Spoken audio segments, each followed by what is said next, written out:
Bismillahirrahmanirrahim. Elhamdülillahi Rabbil alemin. Ve eşhedü en la ilahe illallah vahdehu la şerike leh.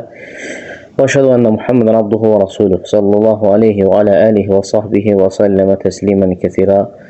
Amma ba'd. Deməli, qardaşlar, oxuyacağımız kitab İmam Nəvəvi Rahiməhullahın Riyadus Salihin kitabıdır. Kitabı şərh edən də Şeyh Muhammed Salih ibn Hüseymin Rahiməhullahdır. İlk babı oxuyuruq. Bəb əl-İxlas və idarun niyyəti fi cəmin əmal və əqval əl-bərz və xafiyyə. Müəllif deyir ki, İmam Nəvəvi Rahiməhullah ilk babı nə ilə gətirir? Deyir ki, gizli və aşkar bütün sözlərdə və əməllərdə niyyətin hazır olması və ixlaslı olmaq haqqında bab. Uca Allah Quran-ı Kərimdə, hansı ki, ixlas barədə ən əzəmətli ayələrdən biri budur. Beyyinə surəsində 5-ci ayədə Uca Allah buyurur ki, وَمَا أُمِرُوا إِلَّا لِيَعْبُدُوا اللّٰهَ مُخْلَصِينَ لَهُ الدِّينَ حُنَفَاءَ وَيُقِيمُوا الصَّلَاةَ وَيُؤْتُوا الزَّكَاةَ وَذَٰلِكَ دِينُ الْقَيِّمَةِ. Allah Teala buyurur ki, bu ayədə halbuki onlara dini məhz Allaha məxsus edib, batildən haqqa yönələrək namaz qılmaları və zəkat vermələri əmr edilmişdir. O din də budur. Həmçinin Allah Azze ve Celle Həd surəsi 37-ci ayədə buyurur ki, لَنْ يَنَالُ اللّٰهَ لُهُومُهَا وَلَا دِمَاؤُهَا وَلَكِنْ يَنَالُهُ التَّقْوَ مِنْكُمْ. Yəni, kəsdiyiniz qurbanların ətləri və qanları Allaha çatmaz. Yalnız sizin təqvanız Allaha çatar.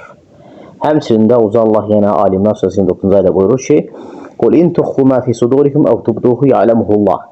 De ki, istər qəlbinizdə olanları aşkara çıxardın, istər gizləyin. Allah onsuz da onları bilir. Şərh. Niyyət, müəllif buyurur ki, niyyətin yeri qəlbdir. Bütün sözlərdə, yəni ibadətlərin bütün növlərində, zahiri və batini sözlərdən, əməllərdən olan bütün ibadətlər ki var, hamısında niyyət nədir? Qəlbdə olmalıdır. Niyyətin dildə yeri yoxdur. Bu ibadət istər orucu olsun, istər namaz olsun, istər həc olsun, istər dəstəmaz olsun, istər digər ibadətlər olsun, hamısında niyyətin yeri qəlbdir. Yəni, dildə niyyət olunmaz. Əgər kim bu ibadətlərdə, namazda, orucda, həcdə, dəstəmazda, həmçinin digər ibadətlərdə niyyəti dilində edərsə, kənə mübtədiyən. Allahın dinində olmayan bir şey çıxardıb bidət etmişdir və dində olmayan bir yenilik gətirmişdir. Çünki Peyğəmbərimiz sallallahu aleyhi və səlləm dəstəmaz alanda, namaz qılanda, sədəqə verəndə, oruç tutanda, həcc edəndə və digər salih əməllər edəndə heç birində niyyəti dilinlə nitq eləməmişdir.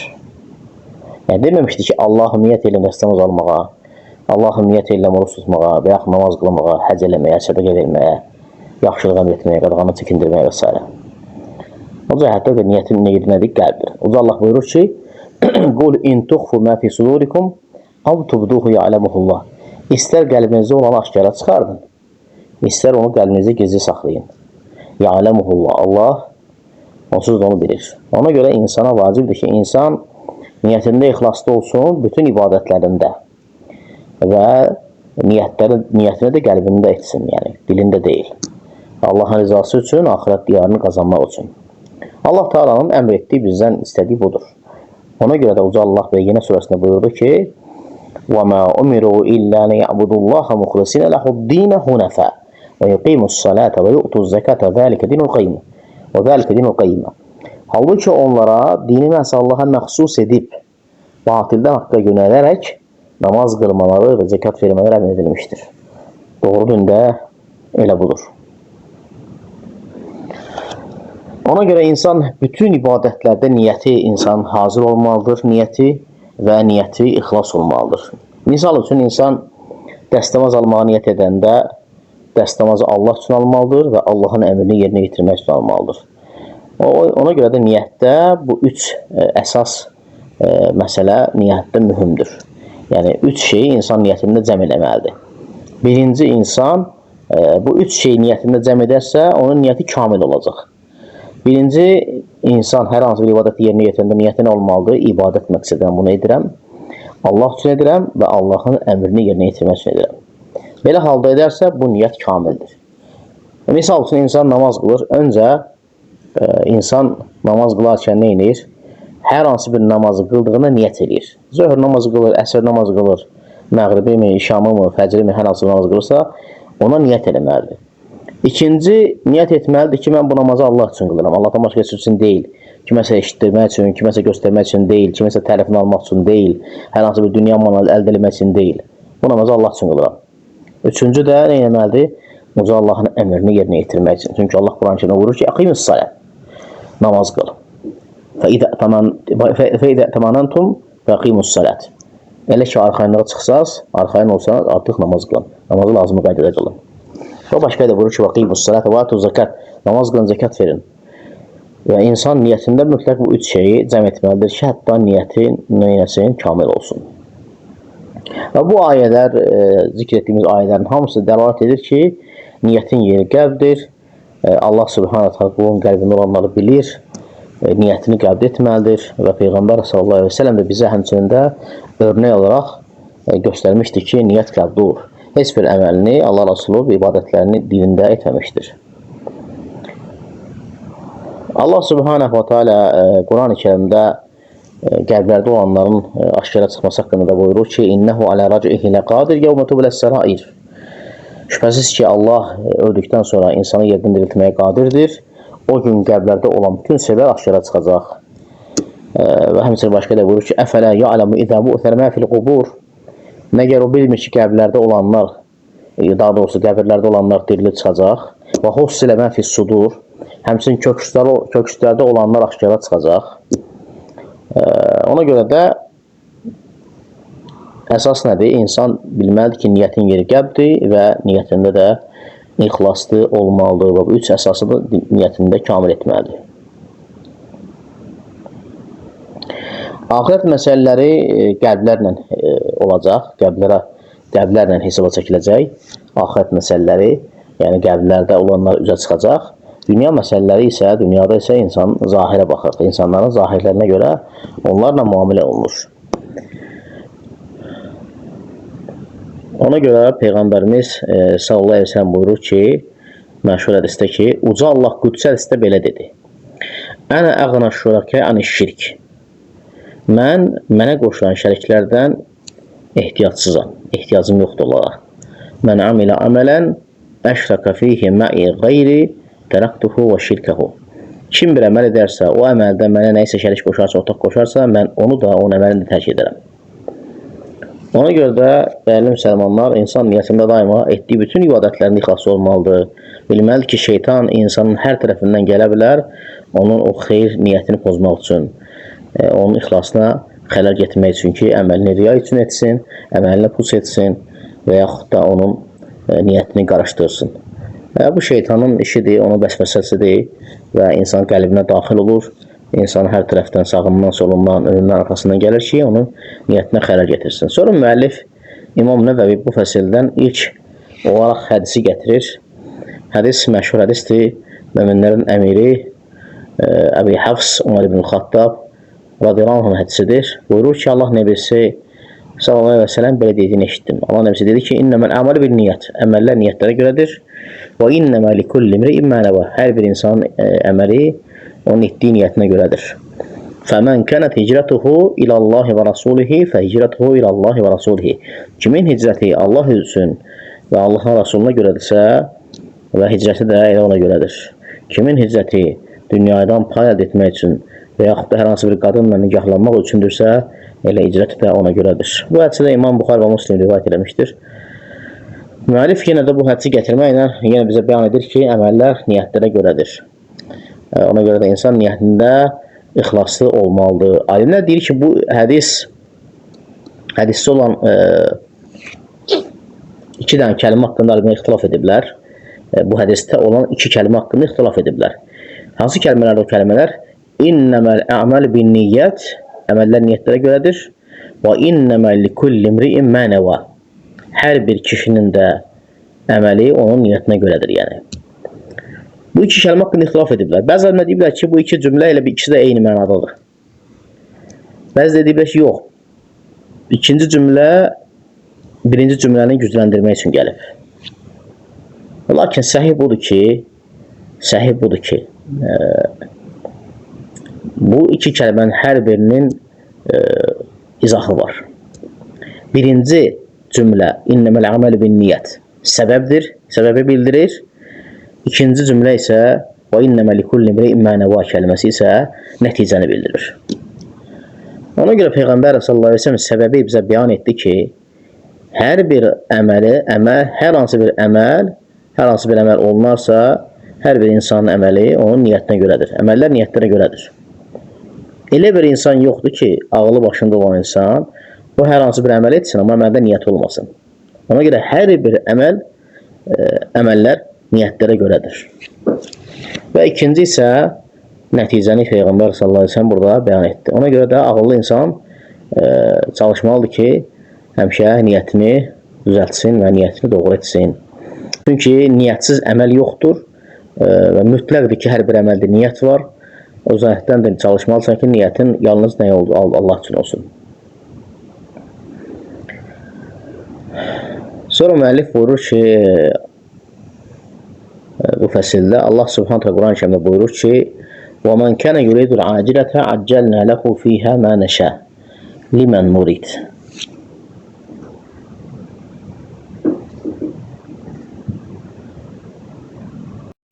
Allah Subhanahu taala bu ayədə buyurur ki, kim keçici dünyanı istəyərsə, yəni keçici dünyanın ləzzətlərini istəyərsə, orada ona dilədiyimiz kimsəyə istədiyimiz şeydə verə bilərik dərhal. Və başqa da buyurur ki: "Və men arada al-axirata və sa'a laha sa'yaha və huve mu'min fa ulaika kana sa'yuhum məşkura." Həmçinin kim də axirəti istəsə, mömin olaraq ona layiq bir səylə onun üçün çalışarsa, onların səyi məmnuniyyətlə qəbul olunar. Ona görə insan, axirət həyatını istəyən insan, axirət diyarını qazanmaq istəyən insan, Allahın rızasını qazanmaq istəyən insan mütləq niyyətlərində ixlaslı olmalıdır, niyyətini daima hazır etməlidir və niyyətinə xələl gəlməsindən özünü qorumalıdır. Ona görə əməlin o vaxtı səmərəsi olur ki, orada əməl Allah üçün, axirət diyarını qazanmaq üçün bu niyyətinə olunarsa, o əməldə səmərə olur. Əks halda əməlin heç bir səmərəsi olmur. Və Peyğəmbər sallallahu əleyhi və səlləm başqa hədisdə buyurur ki, Ayşə radiyallahu anhənin rivayət etdiyi hədisdə: "Mən amilə əmələn leysə aleyhi əmruna fəhuve raddun." Kim bir əməl edərsə, onun etdiyi əməl bizim əmrimizə müvafiq olmazsa, o rədd olunar. Ona görə də əməllərin tərəzisi nədir? Yəni zahiri əməllərin tərəzisi bu hədisdir. Qəlbi əməllərin tərəzisi niyyət hədisidir. Zahiri əməllərin tərəzisi isə bu hədisdir. Və Peyğəmbər sallallahu əleyhi və səlləm bu hədislə bizə bəyan edir ki, kimin əməli onun sünnəsinə, onun yoluna müvafiq olmazsa, o rədd olunar. Ona görə də alimlər deyir ki, bu iki hədis, niyyət hədisi ilə bu hədis ki var, hansı ki, kim əməl edərsə, etdiyi əməllə bizim əmrimiz olmazsa rədd olunar. Bu iki hədis bütün din elə ki, bu iki hədisin üzərində cəm olunur. Ona görə əməllər niyyətə görədir. Hədisi batini əməllərin mizanıdır, tərəzisidir. Kim bir əməl edərsə, etdiyi əməldə bizim əmrimiz olmazsa rədd olunur. Bu hədis isə zahir əməllərin tərəzisidir. Və sonra Peyğəmbər sallallahu əleyhi və səlləm niyyət hədisində buyurur ki, kimin hicrəti Allah üçün və Rasuluna görədirsə, Rasulun etdiyi kimidirsə, hicrəti də elə ona görədir. Hicrət nə deməkdir? Hicrət kəlməsi insanın küfr diyarından İslam diyarına intiqal eləməsidir. Misal üçün bir insan deyək ki, Amerikada yaşayır. Amerika darul küfrdur, küfr diyarıdır. İnsan İslama gəlir və dinini orada göstərə bilmir, izhar edə bilmir və həmin insan İslam diyarına, İslam ölkələrinə, müsəlman şəhərlərinə hicrət edir, intiqal edir. Bu hicrət sayılır yəni. Ona görə insanlar hicrətdə müxtəlifdirlər. Bəzi insanlar var ki, hicrətlərdə məqsədi öz şəhərini Allah və Rasuluna görə tərk edir. Yəni Allah üçün və Rasulullahın göstərdiyi formada, gətirdiyi sünnədə bildirdiyi formada tərk edir. Allahın şəriətini yaşamaq üçün, dinini yaşamaq üçün o küfr diyarını tərk edir və xeyrə çatmaq üçün, məqsədə çatmaq üçün. Ona görə də Allah Rasulü beləsi haqqında buyurur ki, فَهِجْرَتُهُ إِلَى اللّٰهِ وَرَسُولِهِ. Və elə insanlar da var ki, hicrətində məqsədi hər hansı bir qadınla evlənmək üçün olur və yaxud da hər hansı bir ticarət eləmək üçün, eşidir ki, misal üçün, müsəlman ölkələrində qəşəng ticarət var, gedim orada ticarət eləyim, qalım yaşayayım orada. Niyyəti yəni başqa olur, hicrəti. Ona görə də kimin niyyəti, hicrəti Allah və Rasul üçünsə, elə hicrəti də ona görədir. Lakin kimin niyyəti dünyadan pay əldə eləmək üçün, hər hansı bir qadın evlənmək üçün olarsa, artıq niyyəti də ona görədir. Yəni, o niyyətin heç bir əcr mükafatı yoxdur. Hicrətin əcr mükafatı yoxdur. Hicrətin növlərinə gəldikdə, hicrətin növləri 3 növü var. Var əməldən olan hicrət, var şəxsdən olan hicrət, bir də var məkandan olan hicrət.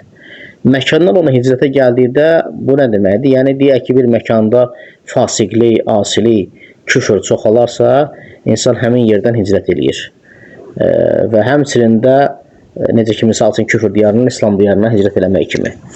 Və insan əgər dinini göstərməyə, orada izhar eləməyə qadir deyilsə, belə halda insan hicrət eləyir. Amma insan dinini göstərməyə qadirdirsə, İslamın şüarlarını rahat şəkildə yaşaya bilirsə, onun üçün vacib deyil hicrət eləmək həmin yerdə, müstəhəbdir. Necə ki, misal üçün, Həmzə radiyallahu anhu Məkkədən hicrət eləmədi. Çünki müşriklərin içərisində olmağına baxmayaraq dinini izhar edə bilirdi. O ki, qaldı ki, müsəlmanın küfür diyarına getməsi, küfür diyarına yəni, səyahat etməsi və s.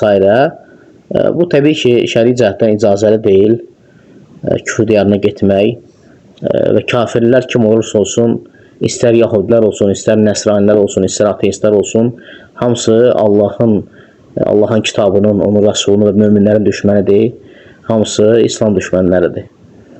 Ona görə müsəlmanın küfür diyarına getməsi icazəli deyil, yalnız 3 şərtlə icazəlidir. Birincisi, insanda o küfür diyarına getmək üçün onların şübhələrini dəf edəcək elm olmalıdır. Çünki kafirlər daima müsəlmanların dinlərinə şübhə atmağa çalışırlar, onların rasulları barədə, kitabları barədə, əxlaqları barədə və s. dinləri barədə. Ona görə onların şübhələrinə cavab vermək üçün səndə elm olmalıdır ki, sən getsən, sənə zərər gəlməsin. O cəhətdən də İnsan buna diqqət eləməlidir. Və həmçinin də ikinci şərt odur ki, insanda dinini qorumaq üçün, yəni şəhvətlərdən, şübhələrdən qorumaq üçün din qeyrəti olmalıdır. Yəni dinində müstəqim olmalıdır insan, möhkəm olmalıdır ki, hətta oranın, o küfür diyarının şəhvətlər və şübhələrini dəf edə bilsin. Çünki küfür diyarında bilirsiniz, içki, zina, livadlıq, münkər əməllər çoxdur. Və insan əgər dinində zəif olarsa, hər an o günahlara, o fasiq əməllərin içərisində düşə bilər. Və üçüncü şərt də odur ki, alimlər deyir ki, Şeyx Hüseymin, insanın buna ehtiyacı olmalı getməyə.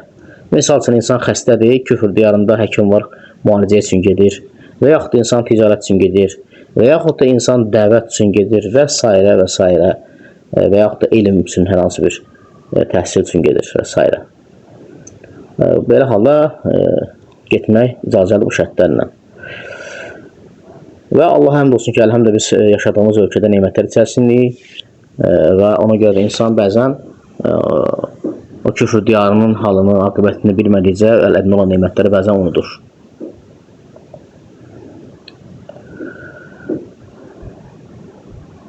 Və sonra müəllif hicrətin ikinci qismini gətirir. Dedik ki, biz məkandan olan hicrət, birinci məkandan olan hicrət dedik, küfür diyarından İslam diyarına hicrət eləmək. İkinci gəlir əməldən olan hicrət. Yəni, insanın Allah Subhanahu wa Ta'ala'nın qadağan etdiklərindən hicrət eləməsi. Necə ki, Peyğəmbərimiz sallallahu aleyhi ve sellem buyurur ki, Buxarıdakı hədisdə Əl-muslimu mən səliməl-muslimuna min lisanihi və yedihi. Müsəlman odur ki, başqa müsəlmanlar onun əlindən və dilindən salamatdırlar. Muhacir odur ki, Allahın qadağan etdiklərindən hicrət eləyər. Ona görə Allahın haram etdiklərindən hicrət eləmək də hicrətin bir növüdür. Və bu hicrət istər Allahın haqlarına bağlı olsun, qadağanlar, istər insanların haqlarına bağlı olsun, qadağanlar.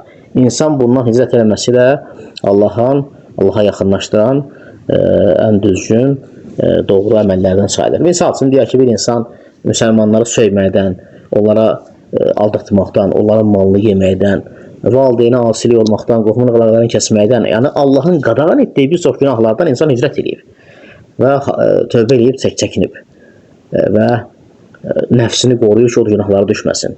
Bu da təbii ki, hicrətin bir növüdür. Və üçüncü də insandan, şəxsdən hicrət olunmaq.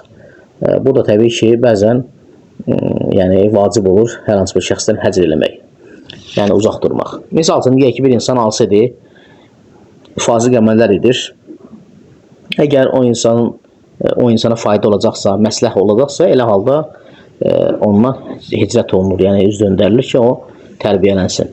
Deyək ki, bir insan aldatmaqla məşhurdur, ticarətdə aldatmaqla məşhurdur, müsəlmanları aldadır və s. Və yaxud da başqası riba yeyir, ribadan istifadə edir, sələm yeyir. Belə halda ondan həcr edirsən ki, hicrət edirsən ki, uzaq durursan ki, o insan düzəlsin, islah olsun, tövbə eləsin. Məsləhə və fayda olarsa təbii ki. Və təbii ki, amma fayda olmadıqca icazəli deyil. Çünki Peyğəmbər sallallahu əleyhi və səlləm müsəlmanların bir-birindən hicrət eləməsi, küsməsi qadağan eləyib. Necə ki, Allah nəbisi sallallahu əleyhi və səlləm deməli Buxarinin rivayət etdiyi hədisdə, ədəb kitabında keçir, Buxarıda buyurur ki, Allah nəbisi la yahillu li muslimin an yahjura axahu fawqa 3 layalin. Heç bir müsəlmana halal deyil ki, başqa müsəlman qardaşından 3 gündən artıq küslü qalsın. Və onların ən xeyirlisi qarşılaşanda ən birinci salam başlayandır, salam verəndir. Və o cəhətdən insan bu şeylərə diqqət eləməlidir. Ona görə həcr o zaman olur ki, insana fayda verir. Necə ki, misal üçün Peyğəmbər sallallahu əleyhi və səlləm zamanında o Kəb ibn Məlik ki vardı, hansı ki qissə ki vardı, Tabuk döyüşündə geridə qalan sahabelərdən Allah Rəsulu və bəzi sahabelər həcr etmişdi. Nə üçün? Onların məsləhə babından. Və onlar da əlhəmdə bu məsələdə onların sahabələrin və Peyğəmbərin, hətta zövcələrin onlardan həcr eləməsi səbəbilə də tövbə etmişdilər. Vallahu aləm. İnşallah buna kifayətlənirik. Subhanakallah bihamdik. Əşhədu an la ilahe illə ente, əstəğfiruka və atubu ileyh.